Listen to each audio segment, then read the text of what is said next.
1964년 5월 6일에 있었던 김해 혀절단 사건이라고 이름을 붙여봤어요.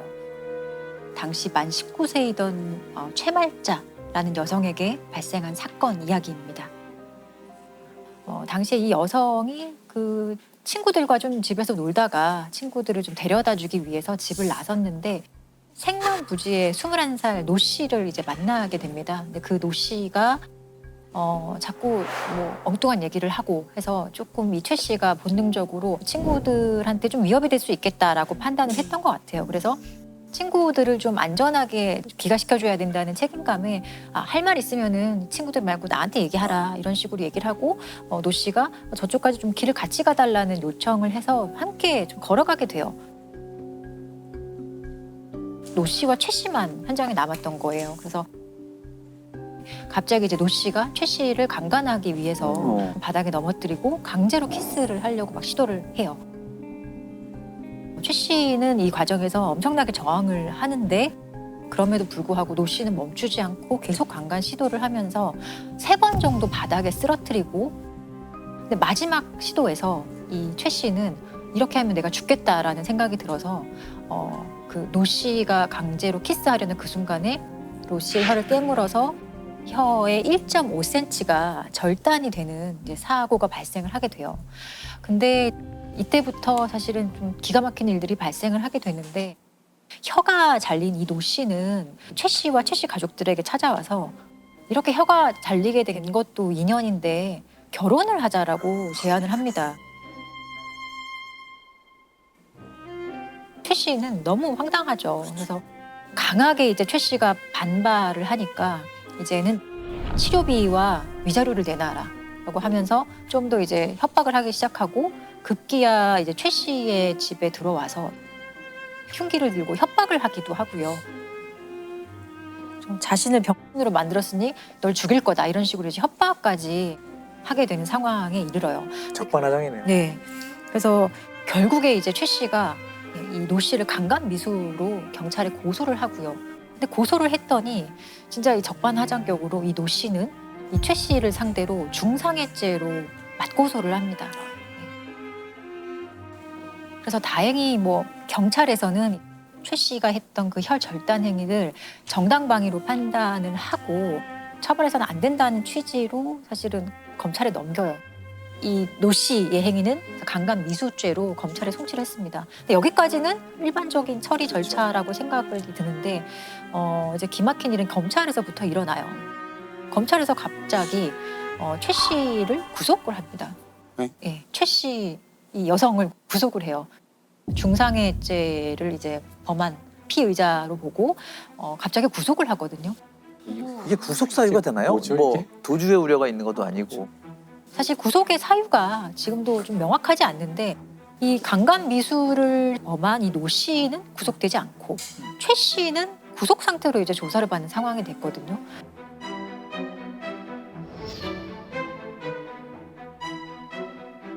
그리고 결국에 검찰이 기소를 하는데 이 노 씨의 강간 미수죄는 기소하지 않습니다.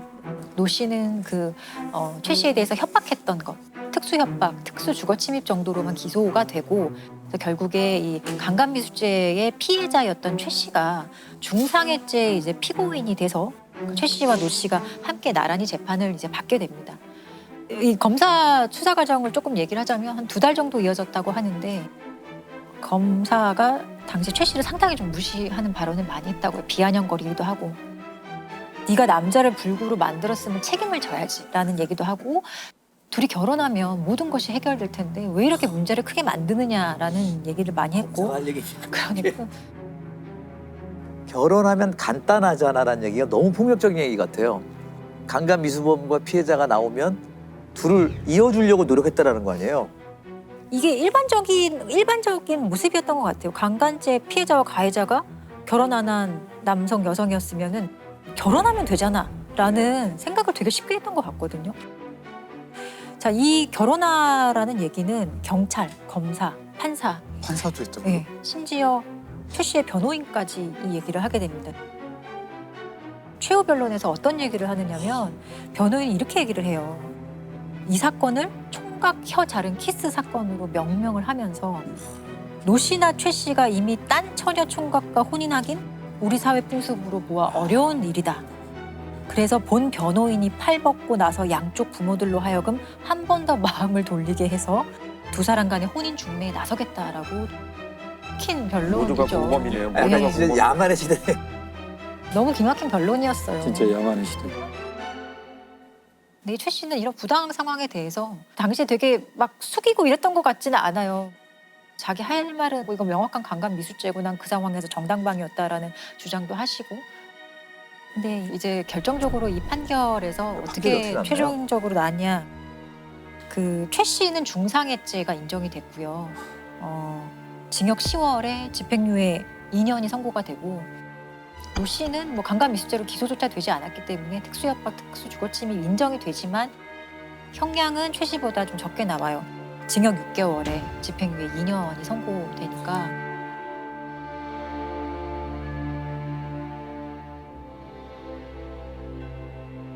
그래서 왜 정당방위가 되지 않느냐라는 판결의 이유를 조금 제가 읽어드릴 텐데 이 정당방위 사건, 혀 절단 사건의 정당방위는 사실 법조인이라면은 이걸 모를 수 없는 판결이에요. 그 정도로 유명한 정당방위 판결이고 사실 그 이유가 지금으로서는 상당히 납득하기 어렵고 저는 당시의 기준으로도 좀 잘못됐다라고 생각을 하는데 일단 최 씨가 범행 장소까지 노 씨와 함께 따라간 것 자체가 아주 자유로운 의사에 의해서 간 것이다. 뭐 질질 끌고 갔거나 강압적으로 데려가거나 이런 거 아니지 않느냐라는 얘기고요. 그리고 심리적으로 살피면 사춘기에 있는 최 씨가 만 19살이라고 했잖아요. 그때 뭔가 이성적인 호기심이 발로가 되어서 그 노 씨를 따라간 걸 수도 있다. 그래서 노 씨가 아주 대담하게 강제 키스를 시도할 정도였다면 최소한 최 씨가 그 도의적인 책임이 있다라는 황당한 얘기를 합니다. 그리고 그냥 혀를 넣은 것뿐이지 이게 어떻게 반항을 못하게 할 정도로 꼼짝 못하게 하는 그런 순간이 아니다라는 얘기를 하면서 노 씨의 혀를 끊어버려 노 씨를 일생 말 못하는 불구의 몸이 되게 하는 것과 같은 방위 행위는 법이 허용하는 상당한 방위의 정도를 지나친 것이다. 그래서 정당방위 아니다라는 판결을 하게 됩니다. 이런 식의 그 판결은 사실 성범죄의 책임은 피해자에게 있다 얘기를 하는 판결이기 때문에 잘못된 판결의 교과서 같은 그런 판결이라고 전 생각이 들어요.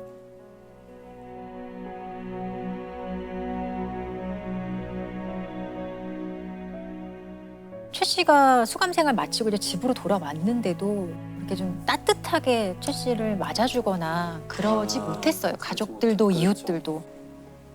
이웃들은 되게 최 씨를 손가락질했다고 하고요. 그리고 부모는 오히려 빨리 이 상황에서 벗어나려면 결혼을 해야 한다라고 좀 결혼을 시키려고 합니다.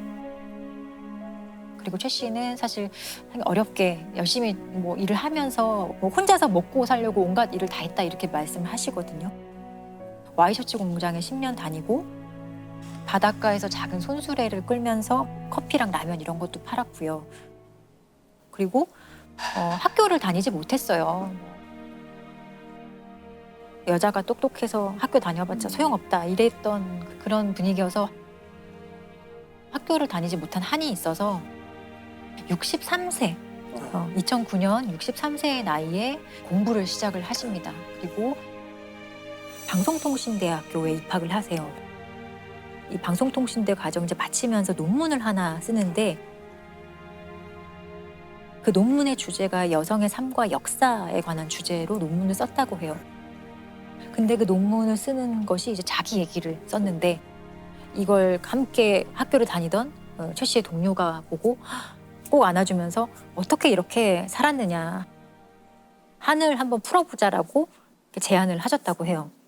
그래서 최 씨가 이제 피해자를 지원하는 여성 단체의 문을 드디어 두드리게 돼요. 그래서 70살이 넘은 이제 최 씨가 또 한 번의 이제 싸움을 시작을 하는데 50년 넘게 동안 자신은 중상해죄 폭력의 가해자로 그 전과가 남아있게 예, 되는 거죠. 남아 있는 거죠. 자신은 가해자가 아니다. 나를 가해자로 규정한 한국 사회의 모순과 그 사법적 판단에 대해서 다시 한번 내가 판단받아 보겠다라고 하십니다. 그래서 2020년 5월 6일 사건이 발생한 날이 1964년 5월 6일이잖아요. 56년 만에 재심을 청구하게 되고 언론에서는 이 사건을 56년 만에 미투라고 명명을 하면서 대대적으로 보도를 하고 좀 이 사건을 다시 바라보게 되는 계기가 되었어요. 얼굴 앞에 박수 한번 가죠. 부산에 사는 78세 채말자입니다. 6개월 반을 구속을 살은 것도 억울하지요. 사건 이후에는 뭐 그 당시는 채말자 가시나 저 간다. 그럼 내가 문제를 지어가 내가 이런 수모를 겪어야 되면 이 한을 풀라 하면은 내가 또 비워야 됐잖아요. 60 중반부터 시작했죠. 그래서 참 열심히 공부를 했는데 공부를 하면서 교재에서 보면 성사랑 사회라는 교재도 있었어요.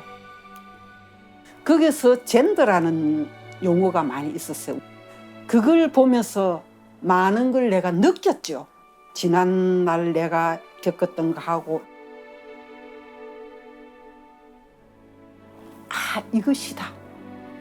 내 억울한 걸 알려야 된다는 거, 세상에 알려야 되겠다는 거. 나는 이대로 눈을 감을 수 없다고 하는 거, 그냥 갈 수 없다는 거. 그렇게 해서 이제 재심을 하게 된 거지요.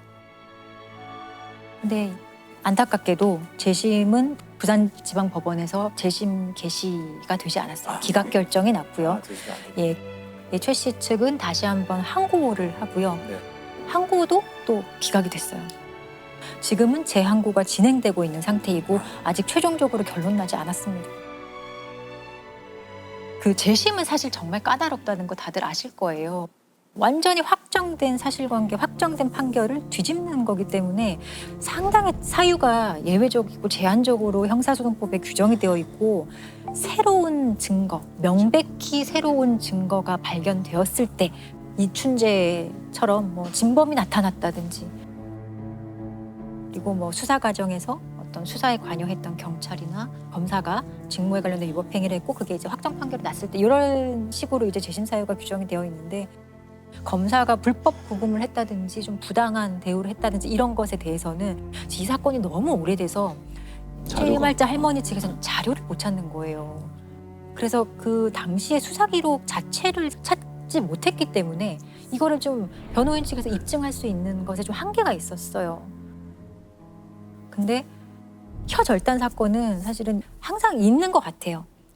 강간 시도 과정에서 혀를 깨무고 이래서 서로 막 법적인 공방을 벌이다가 이런 것들이 항상 있어 왔지만 최근에는 분명히 이제 다른 관점으로 변화가 있는 것 같다라고 느껴지기는 해요.